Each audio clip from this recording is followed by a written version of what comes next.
Welcome, everybody, to the Pinstripe Chronicles live here on Northeast Streaming Sports and also on YouTube, I believe. But it is Rob, Tats, and Donald, and we are here to talk Yankees baseball.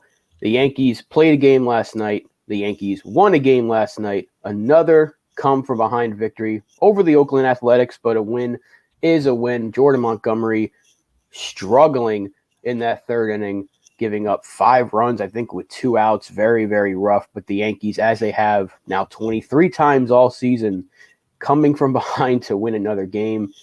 They beat up Sean Murphy's glove, literally, in that inning.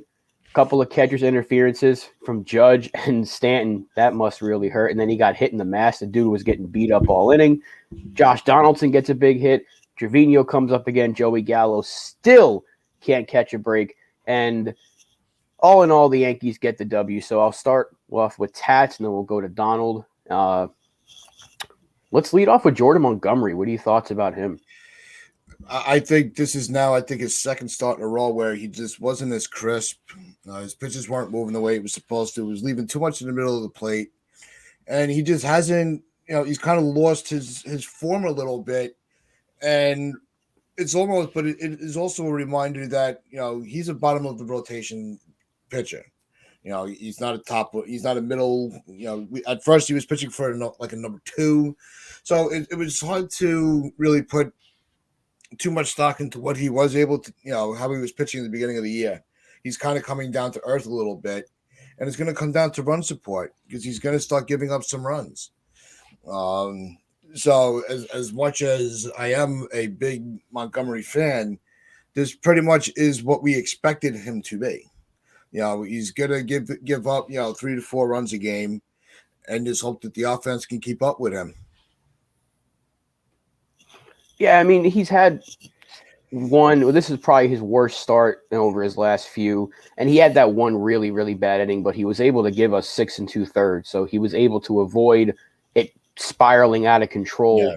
Even though you gave up 5 runs, that's never a good thing. His last start against Tampa, he kind of battled through as well, but the start before that, he was just fine against Toronto. So, I mean, look, he's at the end of the day, he's still got like a 3.27 ERA. That's still really, really good. A couple of bad pitches, I'm not worried. He still gave us length, and he saved the bullpen from being used, which we needed them to be rested because they were used a lot over that 4-game set against Houston. So I'm not too worried about Monty. But again, he's just been consistent when he's healthy. We know what we're going to get. This is hopefully just a bump in the road. These last couple of starts, not too worried. So Donald, give us your thoughts. Apparently you didn't see much of the game. He's no nasty Nestor. Let's just say that, right? He's no nasty Nestor.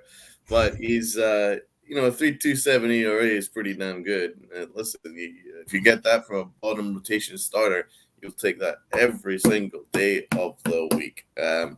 He is what he is, as Tats rightly points out. Now, Tats is more of a Montgomery stan than I am. I'm not overly the biggest Montgomery fan. I just think Montgomery is what he is. I think he's just a solid average, like a 4th starter. But listen, every team needs that, and I think a lot of teams would love to have that type of caliber pitcher at the bottom end of your rotation. I think that's what Montgomery is, and as long as Montgomery knows who he is and he gives you length, and as he did yesterday, as Rob points out, then you take him, man. I mean, listen, there's going to be games where he gives up runs, but his numbers are pretty good this year. He's not got a lot of run support all year long. No. There was a period at the start of the year where he was pitching like a solid number 2, and the Yankees weren't giving him any run support. So his win-loss record is not probably the best indicator of the kind of year he's had. He's actually been very solid all year long, but he doesn't have great stuff.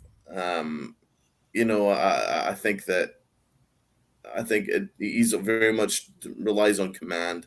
His command was a little off to start with, but he settled down and he allowed us an opportunity to get back in the game, which we did. So I won't look too deeply into it. Yeah, and then come back we did because they had that 6-run 7th inning, but we did chip away a little bit. Aaron Judge getting the hit off the glove of Andrews, ended up scoring LeMahieu, and then Stanton hits another home run to kind of get us back closer. So Giancarlo Stanton starting to get hot again. He's now got, 4 home runs over the last 5 games, and we've just been waiting for it. We know he's a streaky hitter, and when he gets hot, he gets hot. So Giancarlo Stanton is here. Once again, he's starting to tear the cover off the ball. Rizzo with his 20th home run.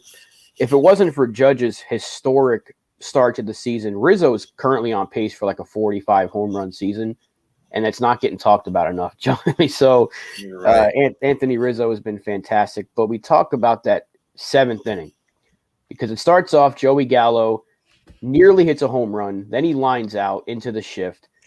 And then the Yankees kind of get a little luck. They get a walk, a couple of catcher's interferences, a hit by pitch, and they chip away. Donaldson, of all people, comes up with the big hit. Finally, we've been waiting for it. Trevino came through. Next thing you know, the Yankees have 6 on the board, and they have a 9-5 lead. So I'll ask you guys, what does that tell you about this team? Well, see, what it says is every time we trash a player, that's when they start to come through. Because I made the statement yesterday that I'm giving up on Donaldson. I'm not waiting for him to do something big anymore. And then we have yesterday, and actually, poor Gallo, that guy, that ball was hit so freaking hard, And I don't know how. It's just Gallo just has no luck this year. It just seems like that's just the way it's been going. But it was. What I liked about the inning was also the awareness of what the dugout was like really paying attention to what was going on. The players understood what was going on, especially with the second catcher's interference. They got that on a challenge.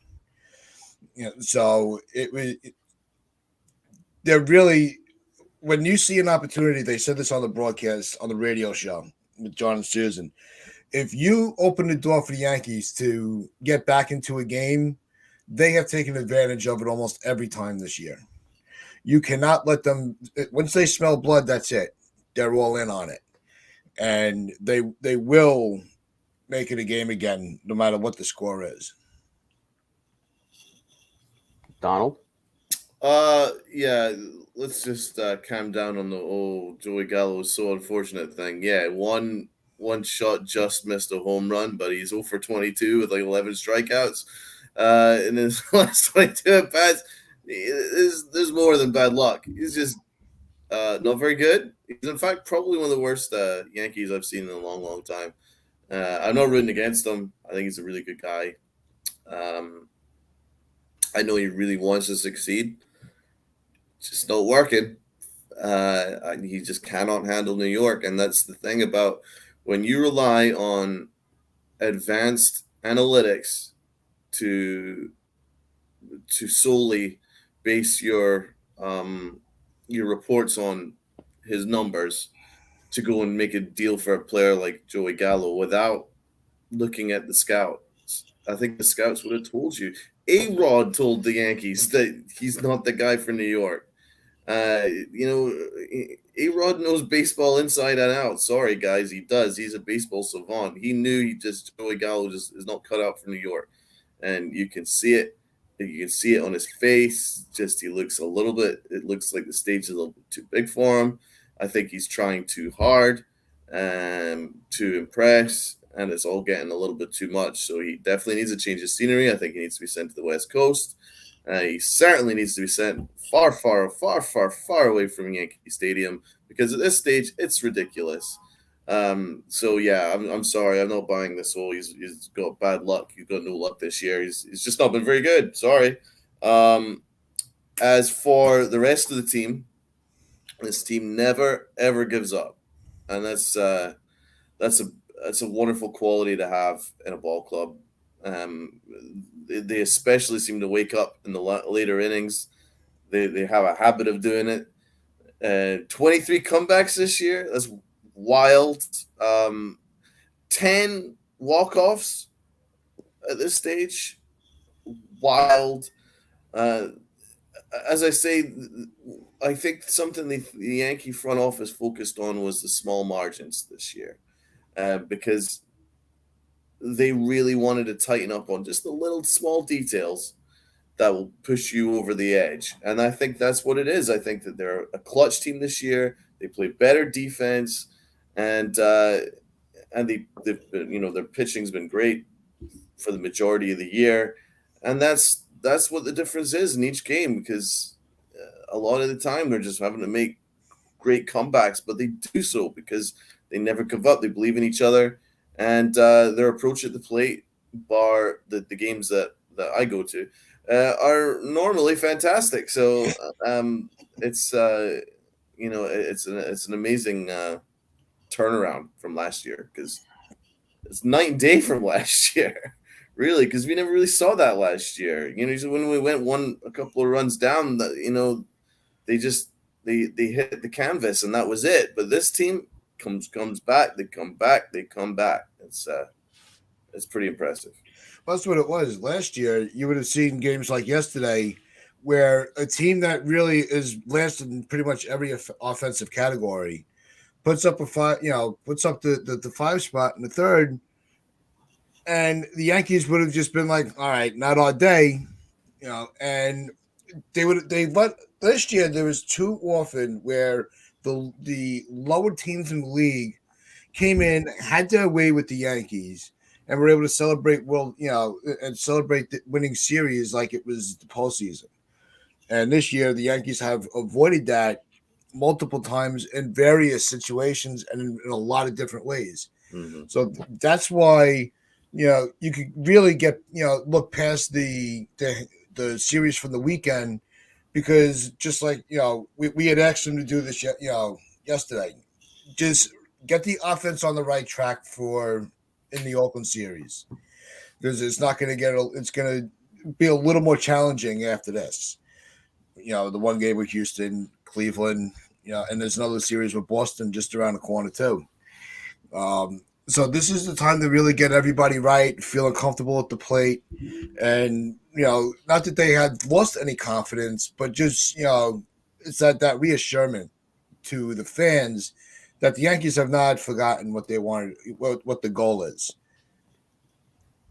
No, you're right. You're right.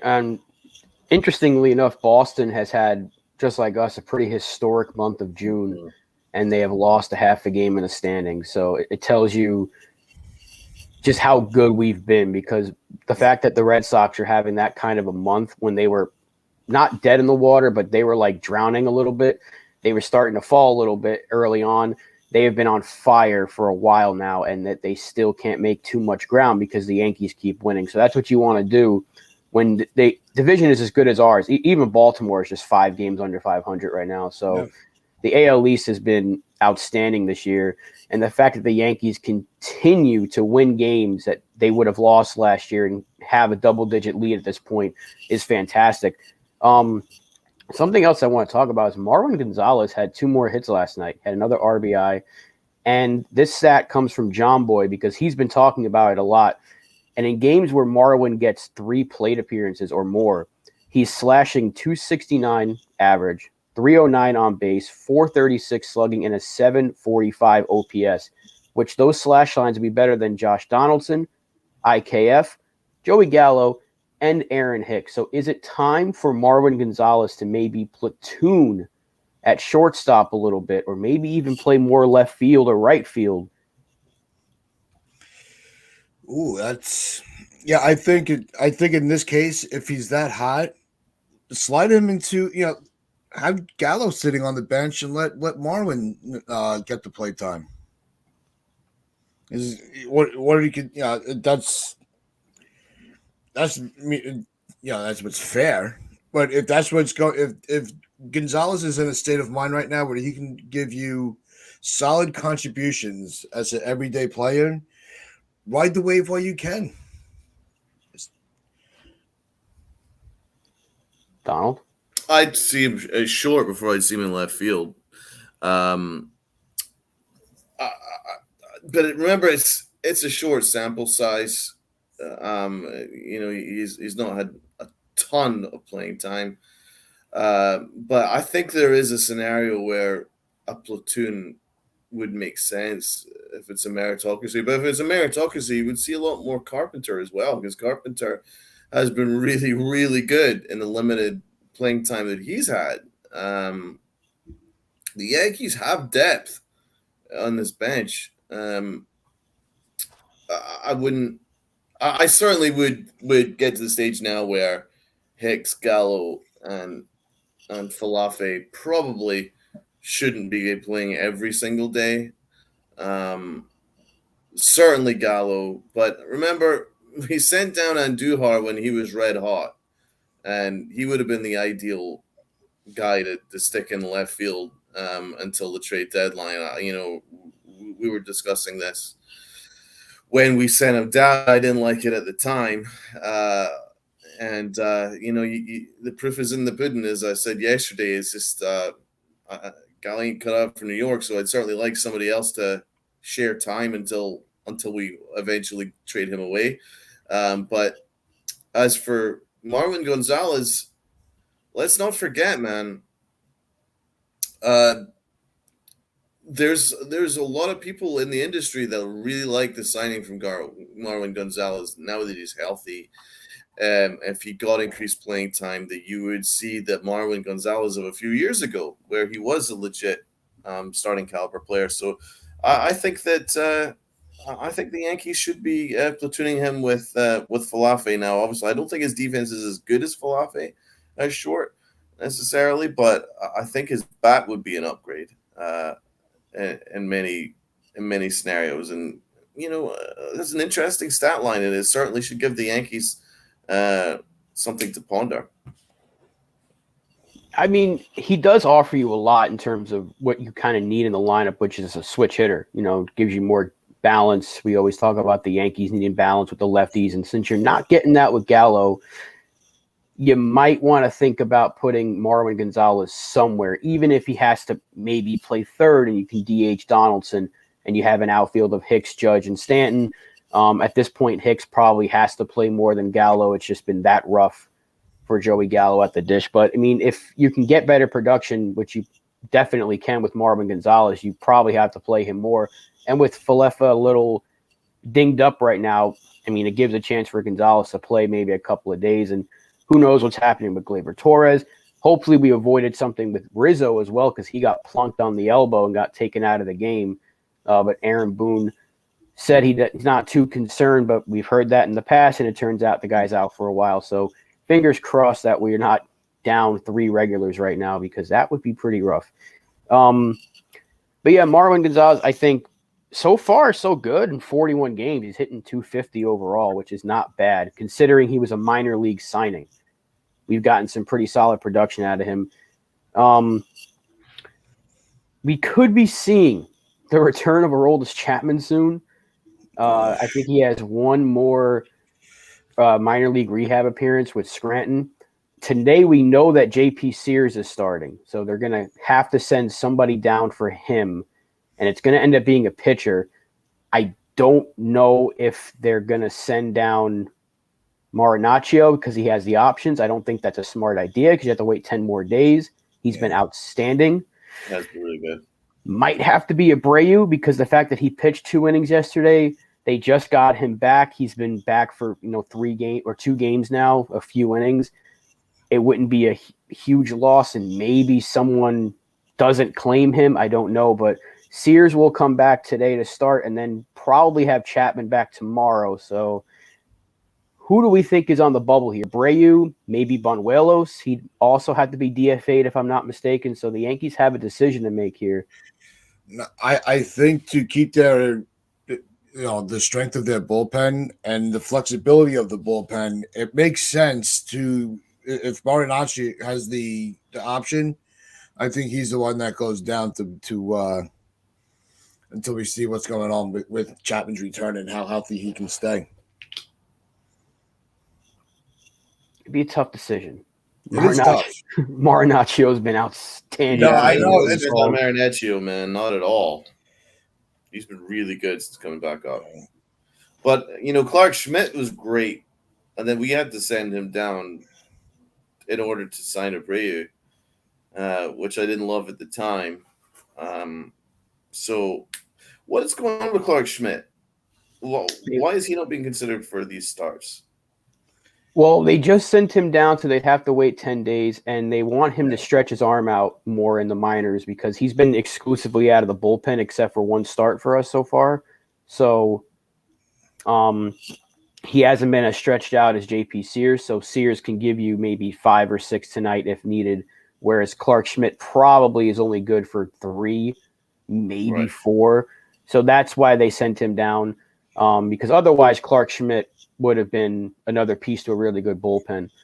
But that's the reasoning that Aaron Boone gave, and it's the reasoning that made sense, because if you want Schmidt to be a starter in the future, it doesn't make sense to have him continue to pitch 2 innings every so often out of the bullpen. So that right there was the obvious choice. But right now, Marinaccio is probably like your third best reliever after Holmes and King. So do you want to send him down and wait 10 days until Roldis Chapman blows up another game? I don't really. Yeah, the 10 days, that's what's really hurting right now.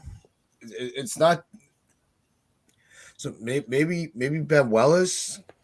I don't know. Abreu just got here, but we've seen that before. When pitches they come, they have the one outing, and then it's see you later. We just saw that last week. But he's been such a key piece behind King and Holmes. You got to DFA one of those guys. You can't send him down. We've seen the Yankees do this though in the past, like Donald just pointed out. They just did it with Clark Schmidt. They did it with Andujar because of the options. So they don't want to risk losing one of those two, because Banuelos has been pretty good. Yeah. He's only pitched in a few games, but he's been solid, and he does offer you a guy that can give you 2-3 innings out of the bullpen as a long reliever. Abreu would make the most sense if you're going to DFA somebody, because he just got here, and maybe nobody picks him up, and then you get to outright him to AAA, and you have him just in case. But I got a bad feeling it's going to be Marinaccio, just because they don't want to deal with the risk of losing one of those two. Yeah. It's a tough thing, and I just wish Aroldis Chapman would stay away. But they're going to have to do something like this again when Loizaga comes back. Chapman has been awful.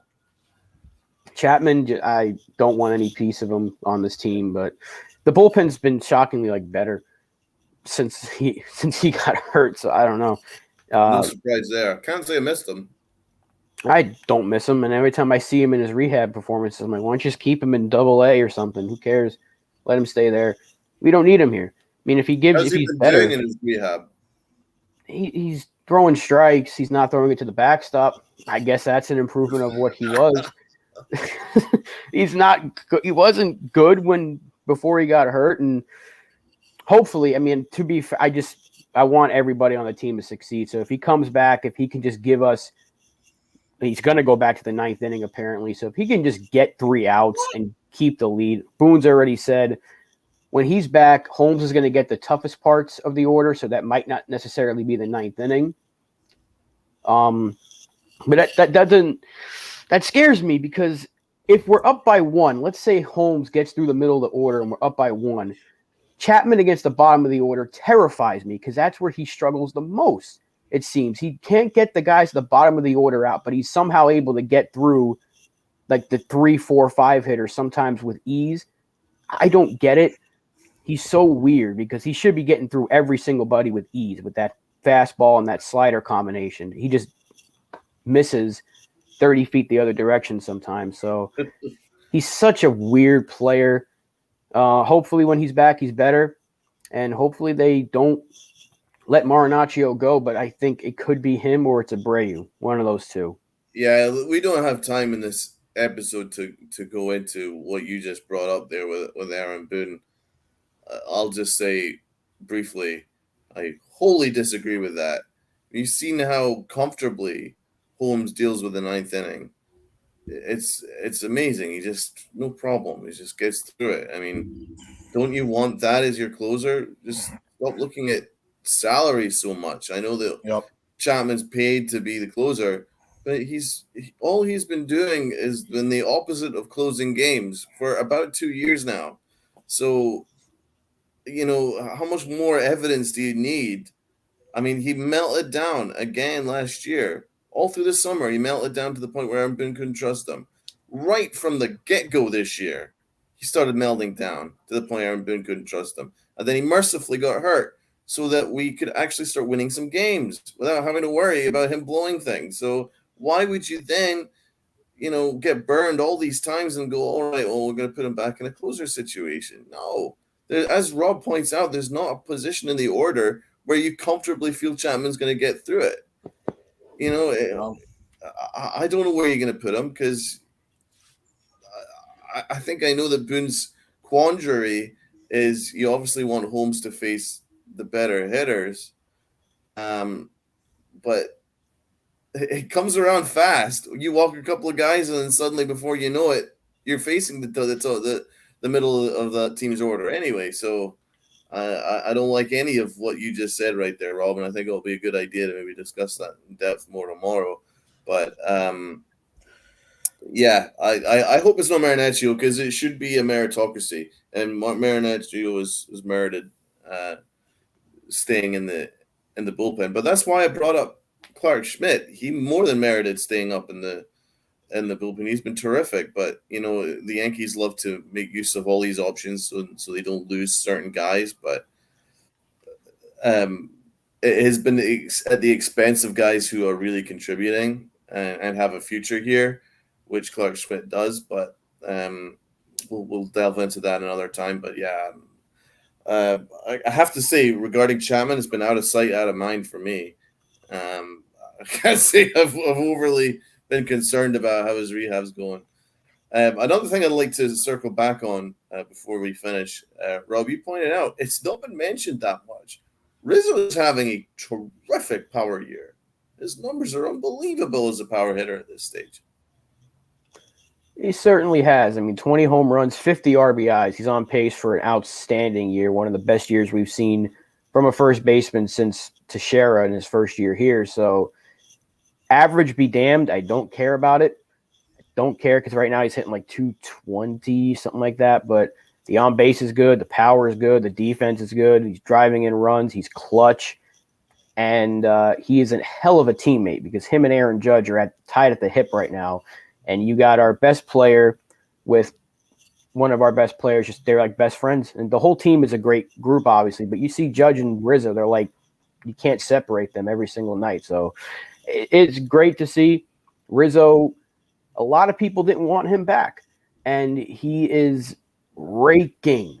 So Tats, before we sign off here, just give us some thoughts on Rizzo, the Riz. He was the right guy to bring back in the off season. We all said it. We all felt it. He was, his championship caliber. I mean, his atmosphere in the dugout, in the locker room, the camaraderie with all the guys. You can't put a price on that. On what a player like that does to a team that's trying to reach that championship. I think he's been that missing piece. I really think so.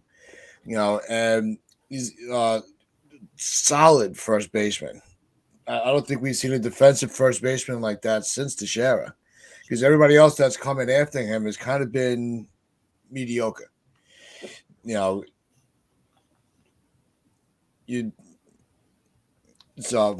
I thought you were going to jump in, Rob. No, I was letting you finish your statement.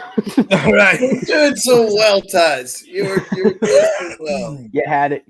But no, you're right though. You're all right about Rizzo. He's fantastic, and he's great. And this has been great. This has been another great episode of the Pinstripe Chronicles live here on Northeast Streaming Sports. So thank you everybody for watching. And if you do see this on YouTube, why don't you subscribe to the channel? You'll get more of us. You'll get more of us every single day of the week. More Bobby Tats, more Rob, more Donald, and more shenanigans from us, and more Yankees content. Let's hope the Yankees get another win tonight, take another series. Let's see what JP Sears does. And Donald and I will be back to break it down tomorrow, along with talking about some bullpen stuff. So thank you all for watching. We will see you all again. Wear your pinstripes with pride and play hard.